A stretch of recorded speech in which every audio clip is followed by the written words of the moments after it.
नमस्कार, मैं हूं नीलू।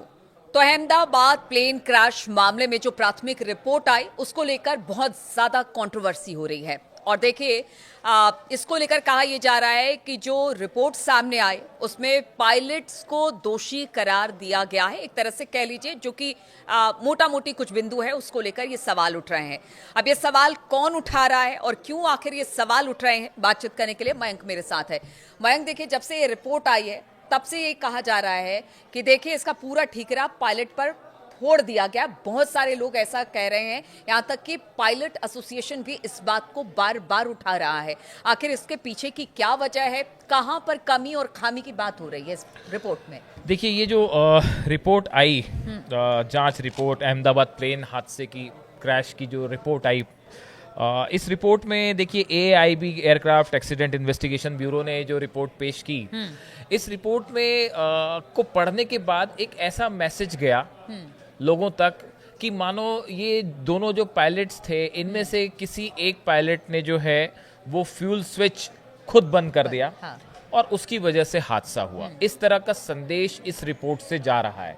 हालांकि ये प्रिलिमिनरी रिपोर्ट है और गवर्नमेंट ऑफ इंडिया की तरफ से भी कहा गया है कि ये अभी जो है प्राथमिक निष्कर्ष है, अभी आप फाइनल रिपोर्ट आने में टाइम लगेगा, आप उसको जंप मत करिए। लेकिन देखिए, इसके बाद जो है जो भारतीय पायलट संघ है FIP, इसकी तरफ से भी और हमारे बहुत सारे दर्शकों का ये कहना है कि ऐसा लगता है मानो कि पायलट्स के ऊपर जो है पूरे हादसे का ठीकरा फोड़ दिया गया और सच छिपाने की कोशिश हो रही है। ऐसा कई लोगों का, कई एक्सपर्ट्स का भी ऐसा मानना है और कई लोगों ने इस तरह की बात जताई है। हकीकत क्या है वो बाद में सामने आएगी। अब देखिए, जो भारतीय पायलट संघ है इसकी तरफ से जो बयान आया है, उन्होंने जो इसकी प्रारंभिक जांच रिपोर्ट है उस पर चिंता जताई है।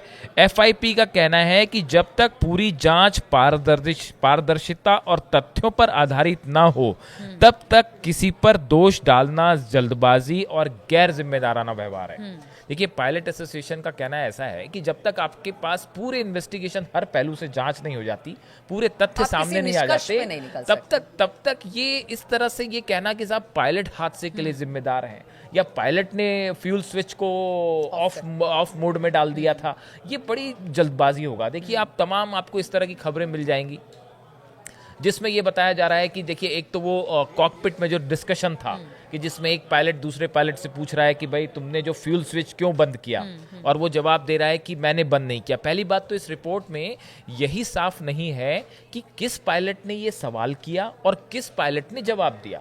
क्या सुमित सब्बरवाल जो मेन पायलट थे, क्या उन्होंने ये सवाल किया कि तुमने स्विच बंद क्यों किया, और क्या जो क्लाइव कुंदर जो असिस्टेंट पायलट थे, क्या को पायलट थे, क्या इन्होंने ये जवाब दिया, या ये वाइसी वर्सा है कि क्लाइव कुंदर ने सवाल किया और सुमित सब्बरवाल ने जवाब दिया? अभी यही क्लियर नहीं है। देखिए, ये भी एक जिसको लेके बड़े सवाल उठ रहे हैं कि अगर ये पायलट का ये डिस्कशन है तो इसमें यह भी बताया जाना चाहिए था कि कौन से पायलट ने सवाल किया है और किसने जवाब दिया है।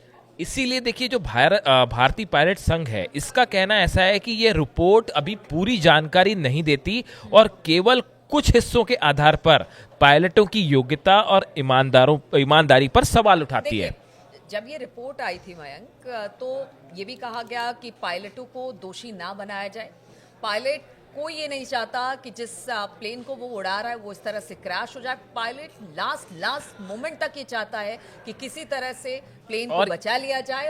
और दूसरा सवाल ये है, कहा यह जा रहा है जिस बोइंग विमान की बात हो रही है उसको लेकर, क्योंकि लोग भी यही सवाल उठा रहे हैं कि क्यों ना FFA की भी बात हो रही है। हाँ, जांच के दायरे देखिए, इसमें सबसे पहली बात तो यह है कि आपको इस तरह की कई सारी चर्चाएं मिल जाएंगी। सवाल उठाए जा रहे हैं कि क्या सुमित सब्बरवाल जो पायलट थे इनका क्या मेंटल स्टेटस सही था, वो डिप्रेशन में थे, इस तरह की तमाम बात। भाई, एयर इंडिया की तरफ से इनकी बाकायदा मेडिकल चेकअप होता है और इनको NOC क्लियरेंस दिया जाता है कि वो फिट है कि नहीं फ्लाई करने के लिए। तो अब इस तरह की तमाम बातें सामने आना कि भाई उनकी मेंटल हेल्थ सही थी या नहीं थी, वो अपनी मदर की डेथ को लेकर डिप्रेशन में तो नहीं थे, ऐसे तमाम सवाल उठ रहे हैं जिसको पायलट एसोसिएशन कह रहा है ये एकदम बेसलेस बातें हैं। साहब, आपको एयर इंडिया जो है बकायदा उसके लिए मेडिकल चेकअप होता है डॉक्टर्स का, उनका मेंटल एनालिसिस होता है कि वो फिट है या नहीं, उसके बाद उनको ओके किया जाता है फ्लाई के लिए। तो अब ऐसे तमाम, वही बात है कि अब एक की बाल की खाल निकल रही है और ऐसी तमाम चीजें सामने आ रही हैं जो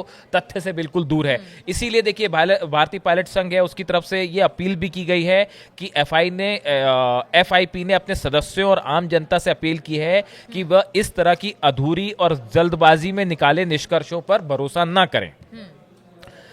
उनका कहना ऐसा है कि इस तरह की अटकलें न केवल पेशेवर पायलटों की छवि को नुकसान पहुंचाती है, बल्कि उनके परिवारों और साथियों के लिए भी मानसिक कष्ट का कारण बनती है। वह विमान के चालक दल और उनके परिवारों के साथ एकजुटता के साथ खड़ा है, भारतीय पायलट संघ है, इन्होंने कहा है, और किसी भी निष्कर्ष पर पहुंचने के लिए निष्पक्ष और सच और तथ्य पर आधारित जांच होनी चाहिए। ये इनका कहना है। देखिए, इसमें जो है बहुत सारे एंगल ऐसे हैं जिनको लेकर अभी जांच पूरी तरह से कंप्लीट नहीं है। हमने पहले भी अपने पिछले वीडियो में बताया था कि अमेरिका की जो फेडरल एविएशन अथॉरिटी है FAA, इन्होंने दिसंबर 2018 में फ्यूल कंट्रोल स्विच को लेकर एक चेतावनी जारी की थी और FAA ने कहा था कि कुछ बोइंग 737 विमानों में फ्यूल कंट्रोल स्विच के लॉकिंग फीचर को निष्क्रिय स्थिति में पाया गया है, यानी लॉकिंग फीचर उसका ठीक से काम नहीं कर रहा है। हालांकि इसको मतलब उसने इतना गंभीर नहीं माना था और ऐसा इसको कोई इमरजेंसी करार नहीं दिया था कि तुरंत इसकी जांच की जाए, लेकिन एडवाइजरी तो थी फ्यूल स्विच को लेके। जब ये इतनी पूरी कंट्रोवर्सी है कि फ्यूल स्विच बंद किया गया या नहीं। अरे भाई, यहाँ पर अगर 250 से ज्यादा लोग की डेथ हो गई, आप इसको इतने हल्के में तो नहीं ले सकते। बिल्कुल। अब देखिए, इसमें जो है जो रन से कट ऑफ मोड पर फ्यूल स्विच का जाना है, पहली बात तो ये है कि ये स्विच ऐसी चीज होती है जो आप हाथ लगने से ऑन हो जाएगी और हाथ लगने से ऑफ हो जाएगी, ऐसा नहीं होता। आप लोगों ने कई वीडियो देखे होंगे, इस स्विच को पहले ऊपर उठाया जाता है, फिर आगे किया जाता है, और उसके बाद आप उसको सिर्फ ऐसे पीछे करने की कोशिश करेंगे तो हाथ लगने से नहीं हो जाएगा। उसको बकायदा लीवर को ऐसे ऊपर उठाया जाता है और फिर पीछे किया जाएगा, तब वो कट ऑफ होगा। आप उसको उठा के आगे करेंगे तो वो ऑन होगा। यानी ये ऐसी चीज, तो निष्कर्ष पॉइंट नंबर 1, ये ऐसा हादसा तो नहीं था कि धोखे से हाथ लग गया और वो बंद हो गया। भाई, कोई घर के पंखे का बटन थोड़ी ना है कि आपका हाथ लग जाएगा और बंद हो जाएगा। तो बात नंबर 1, ये धोखे से नहीं हुआ। कहते हैं कि उड़ान भरने से पहले हर चीज को रीचेक किया जाता है, रीचेक होता है, कुछ बिल्कुल दुरुस्त है, तब जाकर प्लेन अब ऐसे हालात में सवाल ये है कि ये स्विच रन से कट ऑफ मोड कैसे गया। जो बात निकल के आ रही है, पायलट्स पे जो सवाल उठ रहे हैं, आप देखिए पायलट जो है, आप एक और गौर करने वाली बात है जिसकी बहुत ज्यादा चर्चा हो रही है। मान लीजिए कि आप सुसाइड करने जा रहे हैं, या ऐसी घटना है कि कोई पायलट ये चाह रहा है कि वो प्लेन को क्रैश करवा दे। उससे जब ये सवाल पूछा गया कि भाई तुमने इसका स्विच जो है वो बंद क्यों किया, तो उसको मना करने की क्या जरूरत थी। भाई, आप अगर सुसाइड करने ही जा रहे हैं तो या तो वो खामोश रहते, अगर मान लेते हैं तो, कि भाई आप जवाब ही नहीं देता वो पायलट, जो दूसरा पायलट है जिसने स्विच बंद किया होगा, या कह देता हाँ मैंने बंद कर दिया। ये भी संभावना। आपको ऐसे में जो कॉकपिट वॉइस है, उस वॉइस का भी एनालिसिस होता है कि जो पायलट पूछ रहा है उसकी आवाज में कितनी एंजाइटी है, जवाब देने वाला पायलट के उसमें क्या एंजाइटी थी। कह रही प्राथमिक रिपोर्ट कुछ सेकंड के कुछ सेकंड के अंदर का ये पूरा खेल है। 30 से 35 सेकंड के अंदर ये पूरा प्रोसेस हो जाता है, जिसमें डिस्कशन भी हो गया कि तुमने बंद क्यों किया, और उसने कहा मैंने बंद नहीं किया, और स्विच को फिर से देखिए बंद करके फिर ऑन करने की कोशिश की गई, जिसमें एक इंजन रिवाइव होता है, पूरी तरह नहीं हो पाया, दूसरा नहीं हो पाया और प्लेन क्रैश हो गया। तो ये सब कुछ इतना जल्दी हुआ कि इस आधार पे सिर्फ, अच्छा देखिए रिपोर्ट में भी कुछ एक्सपर्ट्स ये भी कह रहे हैं, हैरानी जता रहे हैं, जो पायलट एसोसिएशन है ये भी ये कह रहा है कि जो रिपोर्ट में हिस्सा आया है पायलट के डिस्कशन का, वो बड़ा छोटा सा हिस्सा आया है।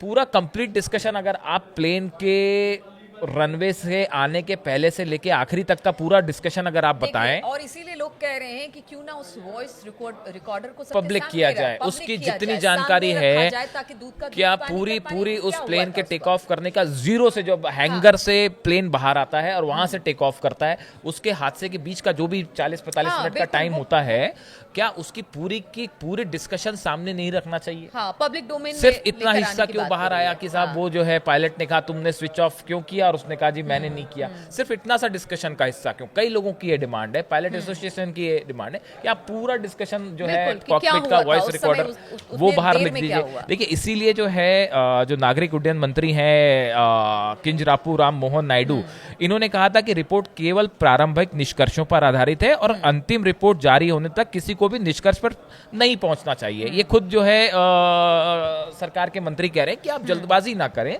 अभी जांच हो रही है, इसलिए अभी से किसी को दोषी ठहराना ठीक नहीं है और जांच हर पहलू की होनी चाहिए। देखिए, टेक्निकल फॉल्ट कई हमारे जो पायलट्स हैं उन्होंने ये बात भी कही कि कई बार ये भी संभावना है कि प्लेन ने जब टेक ऑफ किया अचानक उसका इलेक्ट्रिक फेलियर हो जाता है, कंप्लीटली इलेक्ट्रिक जो था वो कट डाउन हो गया, वो किसी टेक्निकल गलती की वजह से हुआ।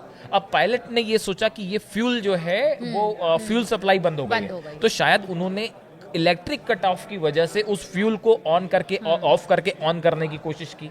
क्या ऐसा तो नहीं था? ये बड़े सारे सवाल हैं जो अभी जिसमें कोई क्लैरिटी नहीं है। तो अभी से ये कह देना कि सिर्फ पायलट ही इसके लिए जिम्मेदार है, ये बहुत ही एक इमेच्योर कंक्लूजन है और इस पे जाने के पहले आपको हर एंगल से हर चीज की जांच होनी चाहिए कि फ्यूल सप्लाई। लोग तो ये भी कह रहे हैं कि प्राथमिक रिपोर्ट थी, फिर इसको सार्वजनिक क्यों किया? अब किया है तो पूरी तरह से करिए, ये भी सवाल लोग उठा रहे हैं। और अगर इसमें उनको कुछ दिक्कत लगती है, देखिए दोनों पायलट्स जो हैं उनका फ्लाइंग एक्सपीरियंस बहुत अच्छा था और बहुत सुमित सब्बरवाल काफी समय से फ्लाई कर रहे हैं, उनका बेहतरीन रिकॉर्ड रहा है। तो ऐसे में जब तक पूरा पुख्ता फैक्ट्स के साथ चीजें सामने ना आए तब तक आधी अधूरी बात करना और उससे किसी पे एलिगेशन लगाना, देखिए खबरें आ जाती हैं उसके बाद एलिगेशंस जब लगते हैं तो एक ऐसा माहौल बनने लगता है कि भाई पायलट ने ही फ्यूल बंद कर दिया स्विच। तो ये अब बहुत सारे लोगोों का ये कहना है कि भैया पायलट आके अपनी वकालत तो करेगा नहीं, अपने आप को डिफेंड तो करेंगे नहीं। हालांकि देखिए जिस बोइंग की बात हो रही है, अब कहा जा रहा है 787 वो अब पूरी तरह से जांच हो गई। अब 1 अगस्त से कह रहे हैं कि फिर से सुचारू तरीके से अब बोइंग जो कि रोक दिया गया था बहुत सारे विमान फ्लाइट्स को, इसमें जो है देखिए अब कुल मिला के इसकी फाइनल रिपोर्ट आने में भी काफी टाइम लगेगा, शायद साल भर से ज्यादा लग जाए। लेकिन मीनवाइल जो अलग अलग ओपिनियन आ रहे हैं जिसमें लोगों का बाय एंड लार्ज कहना ये है, बहुत सारे कमेंट्स हमने देखे हमारे वीडियो में जिनका कहना ऐसा है कि भाई सिर्फ पायलट पर दोष लगा के या पायलट को आरोपी बनाते हुए मर के पूरे मामले से अचानक से बचने की कोशिश नहीं होनी चाहिए। हर एंगल से मामले की जांच होनी चाहिए, तथ्यों के साथ होनी चाहिए और जब पूरी रिपोर्ट सामने आए उसके आधार पर फैक्ट क्या है वो जनता को बताया जाना चाहिए। सिर्फ स्पेकुलेशंस के बेसिस पे ये जांच आगे नहीं होनी क्योंकि उनका कहना है कि जिनके परिवार के लोग गए, आप सोचिए उन पायलट्स के परिवार के लोगों पर क्या बीत रही, वो पूरे जितने जितने लोग मारे गए उनको भी, जो हॉस्टल में लोग थे जो वो मारे गए, क्योंकि सवाल उनके उन परिजनों के मन में भी है जिनके लोग मारे गए हैं। इसका सच सामने आना चाहिए और वो एक पूरी डिटेल जानकारी के बाद ही सामने आना चाहिए। बिल्कुल। तो देखिए प्राथमिक रिपोर्ट के बाद कंट्रोवर्सी तो बहुत हो रही है। पायलट एसोसिएशन ने भी इस पर सवाल उठाए कि सिर्फ पायलट को दोष मढ़ के आप इससे किनारे अपने आप को नहीं कर सकते हैं। उन्होंने ये भी कहा कि जो भी बात हुई है, जिस तरह से पायलट की बात सामने आई, एक लाइन की बात है, लेकिन उस दिन उस समय क्या हुआ था ये पब्लिक डोमेन में आना चाहिए। हालांकि देखिए ये जांच का विषय, अभी तो सिर्फ प्राथमिक रिपोर्ट है और अंतिम रिपोर्ट आना बाकी है। और सरकार का कहना है या फिर जो उड्डयन मंत्रालय के जो मंत्री हैं उनका भी यही कहना है कि देखिए अभी फाइनल रिपोर्ट आना बाकी है, उसमें बहुत सारे खुलासे हो पाएंगे और तभी पता चल पाएगा कि अहमदाबाद में जो प्लेन क्रैश हुआ उसके पीछे की वजह क्या थी। तो इंतजार करने की जरूरत है। लेकिन हाँ, इसको लेकर तमाम लोगों के मन में कई सारे सवाल हैं जिसको लेकर अब ये कहा जा रहा है कि फाइनल रिपोर्ट आने तक इंतजार करें। चलिए, इस चर्चा में शामिल होने के लिए आप सभी का बहुत बहुत शुक्रिया, हमारे साथ जुड़ने के लिए बहुत बहुत शुक्रिया।